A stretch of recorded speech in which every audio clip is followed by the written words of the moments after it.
Welcome to exam विवेचना। तो दोस्तों, जैसा कि आपको पता है, हम अपने इस चैनल पर डिस्कस कर रहे हैं एलटी कमीशन और पीजीटी हिंदी के लिए पी बाई क्यू सीरीज़। तो इस वीडियो से पहले भी हमने इसके बहुत से पार्ट्स को डिस्कस कर लिया है। अगर अभी तक आपने उन्हें विजिट नहीं करा है तो अभी आप डिस्क्रिप्शन बॉक्स चेक करिए, वहाँ पर आपको प्लेलिस्ट का लिंक मिल जाएगा। ठीक है, पहले के पार्ट्स भी देखने हैं ताकि आपको सभी क्रम का पता चलता रहे। इसी के साथ यहाँ पर आपको अवगत करवा देता हूँ, अगर आपको इस वीडियो का पीडीएफ चाहिए तो आप हमारे टेलीग्राम और व्हाट्सएप ग्रुप को ज्वाइन कर सकते हैं। वे आपको दोनों के लिंक डिस्क्रिप्शन बॉक्स में ही मिल जाएंगे। ठीक है, आगे बढ़ने से पहले आपको हमारी टीम के द्वारा लॉन्च किया गया एलटी कमीशन और पीजीटी हिंदी के लिए न्यू बैच बता देता हूँ। यहाँ देखिए, जो ये बैच है इसके अंतर्गत जो एलटी कमीशन और पीजीटी हिंदी वाले हैं इनको क्या क्या मिलेगा देखिएगा। जो भी ये ज्वाइन करेगा उसे रोज़ सुबह 8 बजे के आसपास चैप्टर वाइज टॉपिक के अकॉर्डिंग रिकॉर्डेड लेक्चर मिलेंगे। ठीक है, टॉपिक वाइज होंगे, हर एक चैप्टर को, हर एक लेक्चर को चैप्टर वाइज होंगे वे, और टॉपिक वाइज होंगे। ऐसे नहीं होंगे कि जो मर्जी उठा के दे दिया आपको। हर एक लेक्चर टॉपिक के अकॉर्डिंग आपको दिया जाएगा। और कितने बजे दिया जाएगा? 8 बजे।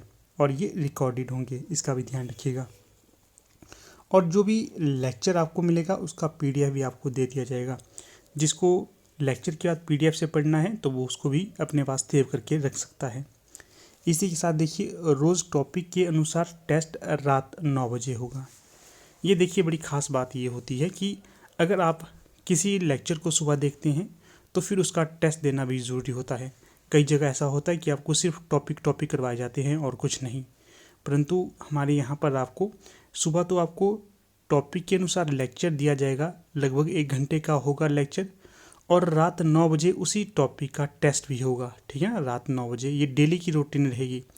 आपको जब इसकी टेस्ट की जो सीरीज़ दी जाएगी सॉल्व करने के लिए, आपने तुरंत या फिर 1 घंटे पश्चात इसको सॉल्व करना है। कई बच्चे ऐसे भी होते हैं जो उस दिन ना करके दूसरे दिन दे देते हैं, तो ठीक है, आप दूसरे दिन नहीं तोड़ना है। ठीक है, निरंतर टेस्ट देते रहना है, इसी से आपको लाभ मिलेगा। ठीक है, फिर इसका जो साप्ताहिक टेस्ट भी होगा, साप्ताहिक टेस्ट जो भी हम पढ़ेंगे सप्ताह पश्चात उसका टेस्ट होगा, या फिर जैसे ही जो हम टॉपिक लेते हैं उसके सारे पार्ट्स कंप्लीट हो जाते हैं उसके पश्चात टेस्ट लिया जाएगा। ठीक है, जो भी जल्दी होता है तो उसको हम देख लेंगे यहाँ पर।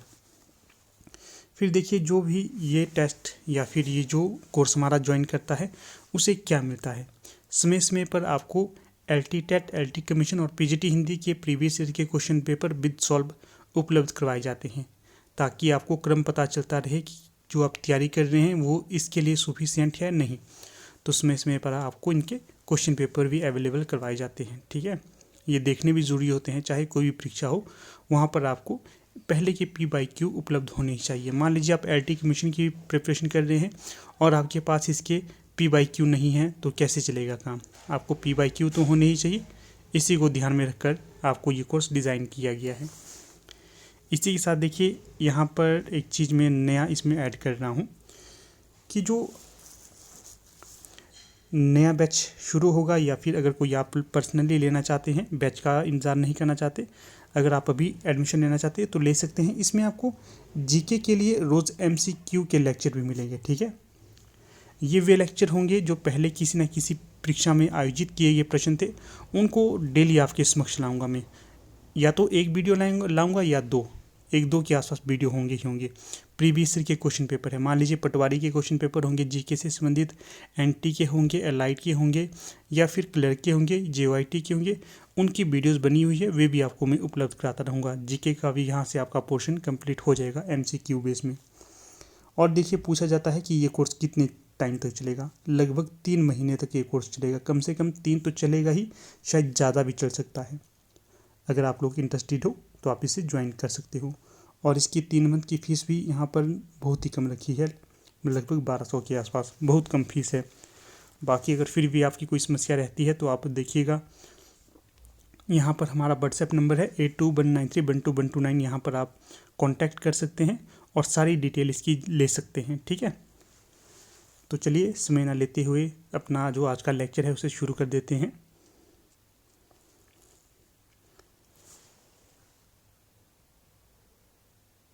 तो पहला प्रश्न पूछा गया है यहाँ पर,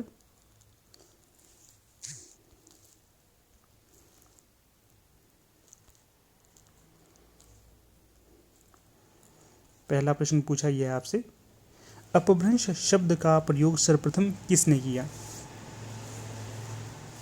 तो आपके समक्ष 4 विकल्प दिए गए हैं, इनमें जो सही हो जाएगा, जो भामह थे इनके द्वारा सर्वप्रथम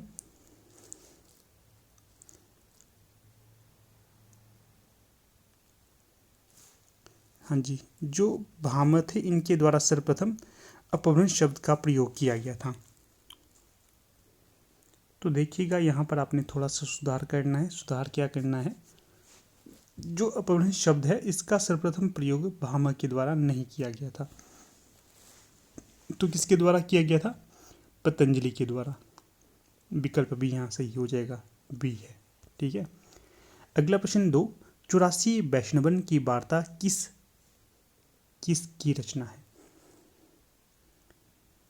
तो जो 84 वैष्णवन की वार्ता हो जाएगी, तो ये हो जाएगी आपकी गोसाई गोकुलनाथ की।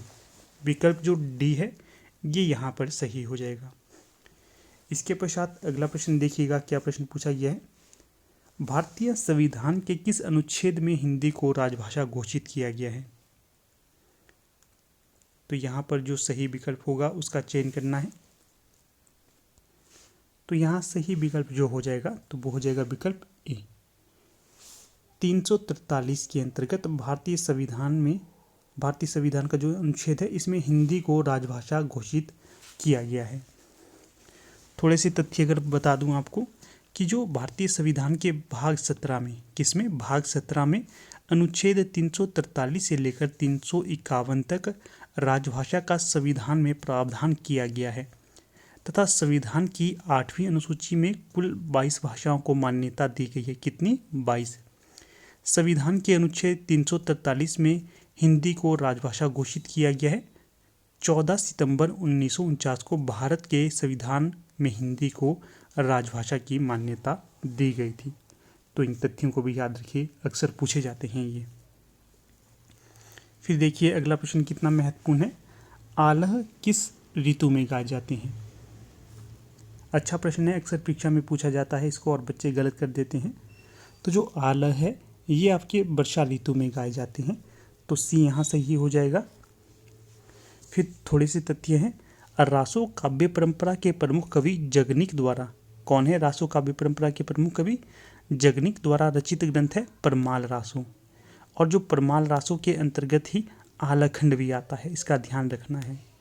अगर पूछा जाएगा आपसे कि परमाल, रुकिएगा इसको पेन के साइज को चेंज कर देते हैं ताकि लिखने में आसानी हो सके।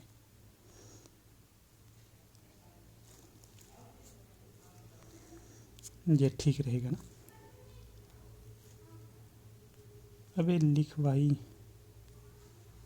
क्या दिक्कत है इसकी? ये देखिए परमाल रासो, परमाल रासो का ही ये एक खंड होगा, आला खंड।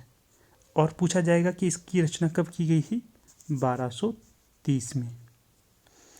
फिर देखिएगा ये किस प्रकार का काव्य है, यह वीर गीत के तौर पर जाने जाता है। ठीक है, जगनिक इसके रचनाकार हो जाएंगे, जगनिक। समय क्या होगा? 1230। वर्षा ऋतु में से गाया जाता है, इसका भी ध्यान रखना है। अगला प्रश्न यहाँ पर आपसे बन रहा है, बिसलदेव रासो के रचयिता कौन है? तो जो बिसलदेव रासो के रचयिता होंगे तो ये हो जाएंगे आपके नरपति नालह, विकल्प बी।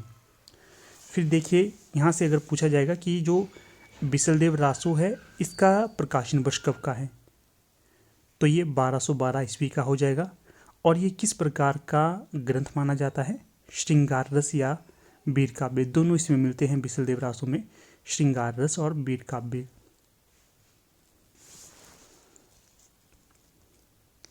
एंदुए हिंदुस्तानी की रचना किसने की?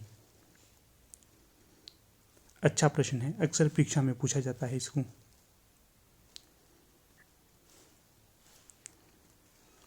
इसका अगर पूरा नाम बता दें आपको तो इसका पूरा नाम हो जाएगा इस्तवार दल्ला लित्रेउतर एंदुए हिंदुस्तानी।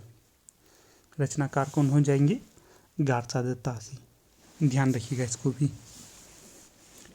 फिर देखिएगा, अगर पूछा जाए किस भाषा में इसे रचित किया गया था, तो फ्रेंच भाषा में। और पूछा जाएगा आपसे कब इसका प्रकाशन वर्ष रहता है, 1839 में प्रथम भाग और 1847 में इसका द्वितीय भाग होगा।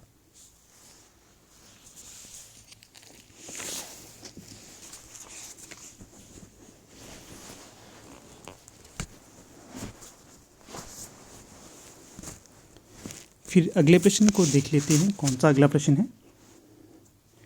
मुंडा भाषा परिवार का क्षेत्र कौन सा है? तो बताइएगा इस प्रश्न को। तो जो मुंडा भाषा परिवार का क्षेत्र होगा तो ये छोटा नागपुर होगा, विकल्प डी। अगर तथ्य और पूछे जाएं आपसे कि जो छोटा नागपुर कहाँ पर पड़ता है, झारखंड में। और अगर ये प्रश्न आपसे पूछा जाए कि जो तमिलनाडु में कौन सी भाषा प्रयोग में लाई जाती है, या भाषा परिवार कौन सा है, द्रविड़ भाषा का, राजस्थान में राजस्थानी हिंदी भाषा, मध्य प्रदेश में पूर्वी हिंदी भाषा, इसका ध्यान रखिएगा। इनमें से कौन सा कवि अष्टशाप का नहीं है? तो सही विकल्प कौन सा होगा? यहाँ पर काफ़ी बार आपको ये प्रश्न बताया है मैंने, जितनी बार भी हम डिस्कस करते हैं, तो ये रैदास हो जाएंगे। बाकी सूरदास, कुंभनदास, नंददास ये तो होंगे ही होंगे। इसी के साथ देखिएगा, आपको थोड़े से तथ्य यहाँ पर और भी बता देता हूँ।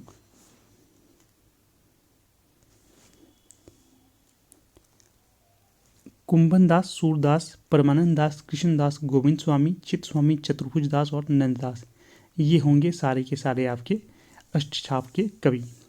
फिर पूछा जाता है बल्लभाचार्य के प्रमुख शिष्य कौन हैं, उनके नाम बताइए। तो बल्लभाचार्य जी के अंतर्गत आएंगे कुंभनदास, सूरदास, परमानंद दास और कृष्णदास। कुंभनदास, सूरदास, परमानंद दास और कृष्णदास, KSP के, ये ट्रिक है। फिर दूसरे, अगर विट्ठल नाथ जी के नेतृत्व में या फिर इनके जो अनुयायी थे वो कौन होंगे? गोविंद स्वामी, चित स्वामी, CH चित स्वामी, चतुर्भुज दास और नंददास। यहाँ से आप GCCN कर सकते हैं, ठीक है। फिर अगला प्रश्न देखिए, अनुराग बांसुरी किसकी रचना है? तो जो अनुराग बांसुरी हो जाएगी नूर मोहम्मद की रचना। पूछा जाता है अक्सर कि जो नूर मोहम्मद है इनकी अन्य रचना कौन सी है, तो ये इंद्रावती हो जाएगी। अनुराग बांसुरी का समय कौन सा होगा? 1764। और जो इंद्रावती इसका 1744।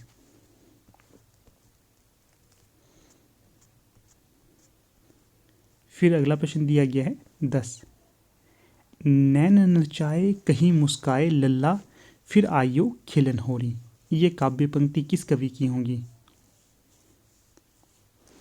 तो ये हो जाएंगी पद्माकर जी की। विकल्प ए यहाँ पर सही हो जाएगा।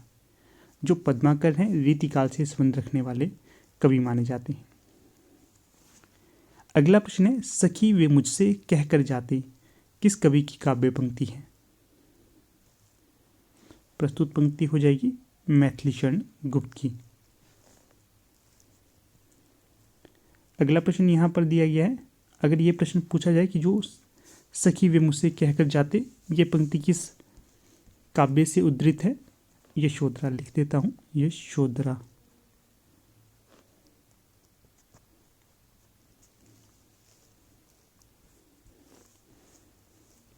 अगला प्रश्न है 12, शिव शंभू के चिट्ठी के लेखक कौन हैं? ये भी काफ़ी ज़्यादा महत्वपूर्ण प्रश्न है। तो जो शिव शंभू के चिट्ठी लेखक होंगे इसके बालमुकुंद गुप्त। तो सही विकल्प यहाँ पर डी हो जाएगा। अगर पूछा जाए कब से कब तक के समय के अंतर्गत ये लिखे गए थे, 1904 से लेकर 1905 तक। अगला प्रश्न 13, देश विभाजन को लेकर लिखा गया उपन्यास है। तो कौन सा उपन्यास होगा वो देश विभाजन पर आधारित? झूठा सच।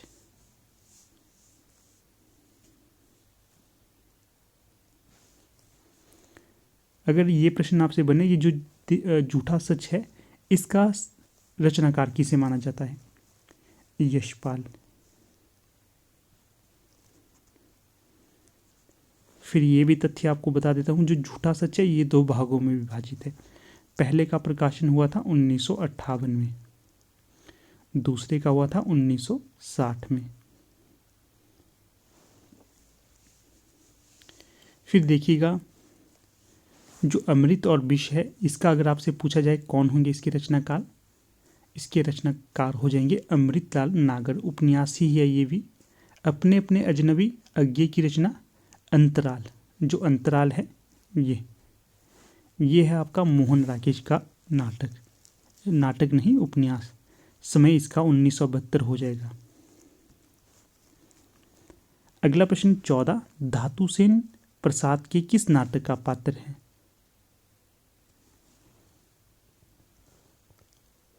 तो सही विकल्प यहाँ पर स्कंदगुप्त हो जाएगा। अगर तथ्य पूछे जाएं स्कंदगुप्त के रचनाकार कौन होंगे? जयशंकर प्रसाद। जेपी हम लिखते हैं, जयशंकर प्रसाद। फिर समय कब का है? 1928। नाटक विधा की रचना है, ये ध्यान रखना है। फिर अन्य पात्र कौन कौन से होंगे? धातुसेन तो एक हो गया, बाकी पात्र कौन है? पुरुगुप्त, अनंत देवी, देवसेना, विजया, भट्टारक, बंधु वर्मा।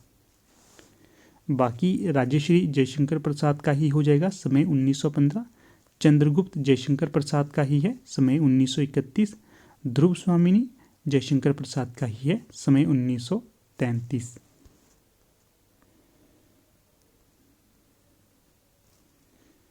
दोस्तों वीडियो अच्छा लगता है तो इसे अपने मित्रों में अवश्य शेयर करना है ताकि हमें मोटिवेशन मिले कि आपको ऐसे ही वीडियो उपलब्ध करवाते रहें। अगला प्रश्न है, निम्नलिखित रचनाओं में से कौन सा यात्रावृत्त है? तो सही जो विकल्प यहाँ पर हो जाएगा, देखिए विधा से प्रश्न बनना है ये, तो सही विकल्प यहाँ पर हो जाएगा विकल्प ए। जो चीड़ों पर चांदनी है ये यहाँ पर यात्रावृत्त हो जाएगा। अगर पूछा जाए किसका यात्रावृत्त होगा, ये निर्मल वर्मा का।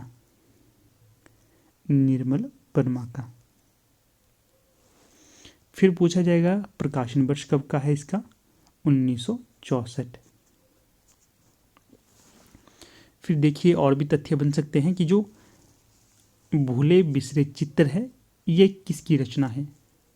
भूले बिसरे चित्र ये तो हो जाएगी आपकी यहाँ पर भगवती चरण वर्मा की रचना। विधा क्या है? उपन्यास। अपनी खबर ये हो जाएगा पांडे बेचन शर्मा की रचना। क्या है विधा? आत्मकथा।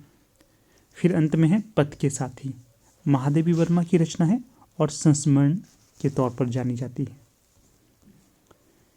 अगला प्रश्न 16, नया ज्ञानोदय पत्रिका के संपादक हैं, तो क्या नाम होगा इनका? तो सही विकल्प जो यहाँ पर हो जाएगा रविंद्र कालिया। इनकी पत्रिका हो जाएगी नया ज्ञानोदय। अगर पूछा जाए प्रकाशन समय क्या है इसका? 2002। अगर ये प्रश्न आपसे बने कि ये कैसी पत्रिका थी, मासिक पत्रिका थी और कहाँ से प्रकाशित होती थी? दिल्ली से। फिर आगे बढ़ते हैं।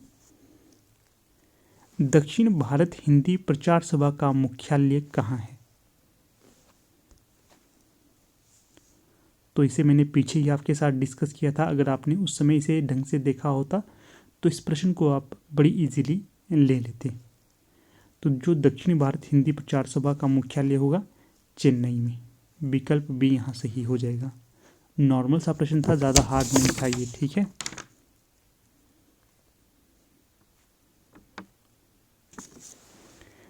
अगला प्रश्न देख लेते हैं 18, व्यंजना शक्ति का कार्य क्या है?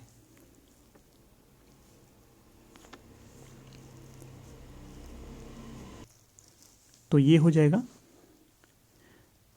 मुख्यार्थ में छिपे अकथित अर्थ को व्यक्त करना। विकल्प डी। फिर अगला प्रश्न है विखंडनवाद के प्रवर्तक कौन है? ये भी प्रश्न काफ़ी बार परीक्षा में पूछा जाता है। तो यहाँ पर सही विकल्प हो जाएगा विकल्प ए, विखंडनवाद के प्रवर्तक हैं जॉक देरिडा। फ्रैंक रेमंड लेविस ये नई आलोचना से संबंधित प्रमुख आलोचक माने जाते हैं। ग्रामशी मार्क्सवादी आलोचक के प्रमुख समीक्षक के तौर पर जाने जाते हैं, ये भी ध्यान रखिएगा आप।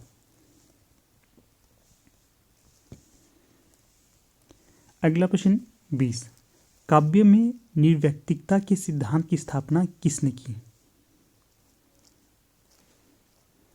तो ये की गई थी टी.एस. इलियट के द्वारा। जो टी.एस. इलियट है, इनके अन्य सिद्धांतों के निर्व्यक्तिकता का सिद्धांत 1, वस्तुनिष्ठ समीकरण का सिद्धांत 2, संवेदनशीलता का असंचारी सिद्धांत 3, व्यक्तिक प्रज्ञा एवं परंपरा की परिकल्पना का सिद्धांत 4। ये ध्यान रखिएगा। अगर प्रश्न बने भविष्य में आपसे कि कल्पना का सिद्धांत किसने दिया, कॉलरिज के द्वारा दिया गया था। अगर ये प्रश्न आपसे पूछा जाएगा कि नव्य अभिव्यंजनावाद का सिद्धांत किसने दिया, मैथ्यू अर्नाल्ड के द्वारा। अगर ये प्रश्न आपसे भविष्य में बने संप्रेषण एवं मूल्य का सिद्धांत या फिर रागात्मक भाषा का सिद्धांत किसके द्वारा दिया गया था, तो ये दिया गया था आई.ए. रिचर्ड्स के द्वारा। इन तथ्यों का भी ध्यान रखना है। फिर देखिएगा प्रश्न 21 से 25 तक दी गई स्थापनाओं और तर्कों को ध्यानपूर्वक पढ़िए और बहुविकल्पीय उत्तरों में से सही का उत्तर चयन करें। चलिए देख लेते हैं, ये भी प्रश्न काफ़ी ज़्यादा पूछे जाते हैं। तो यहाँ पर आपसे दिए गए हैं तर्क और स्थापना इस प्रकार से। भक्ति कालीन हिंदी काव्य लोक मंगल के प्रति समर्पित है। तर्क 2 है, लोकहित भक्ति काव्य का मुख्य उद्देश्य है। तो कौन कौन से यहाँ पर सही होंगे, तो देखिए भक्ति कालीन हिंदी कविता लोक मंगल के प्रति समर्पित है, बिल्कुल सही है।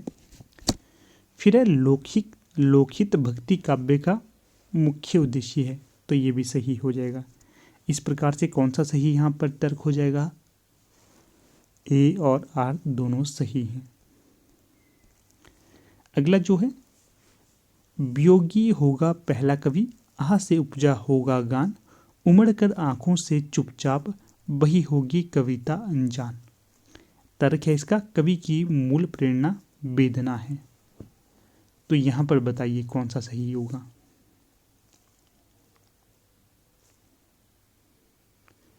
तो जो यहाँ पर सही हो जाएगा, तो ये हो जाएगा आपका विकल्प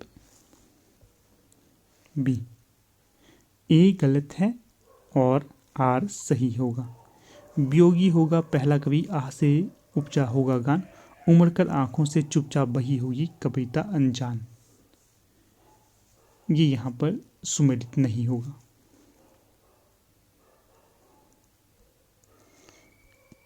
तो दोस्तों कुछ इस प्रकार से आज का ये हमारा लेक्चर रहा। ज़्यादा लंबा नहीं है, छोटा सा ही है, परंतु यहाँ पर तथ्य मैंने आपको बहुत से दे दिए हैं। अगर आपने ढंग से इसे देखा होगा तो आपको अवश्य इसका लाभ हुआ होगा। तो वीडियो को समाप्त करने से पहले फिर से आपको कहूँगा, अगर आप लोग हमारे एलटी कमीशन के लिए जो नया बैच, एलटी कमीशन और पीजीटी हिंदी के लिए नया बैच बिठाया जा रहा है, उसके साथ जुड़ना चाहते हैं तो जल्द से जल्द जुड़िए। जल्द ही आपके समक्ष इसकी वैकेंसी भी देखने के लिए मिलेगी। तो अगर आपने समय पर कार्य नहीं किया तो आपको बाद में पछतावा हो सकता है, ठीक है। तो जो भी एडमिशन लेना चाहता है तो यहाँ पर देखिएगा नंबर है 8219312129, यहाँ पर आप व्हाट्सएप करिए, सारी जानकारी आपको दी जाएगी। तो ठीक है, अब यहाँ पर वीडियो का समापन कर लेते हैं। धन्यवाद।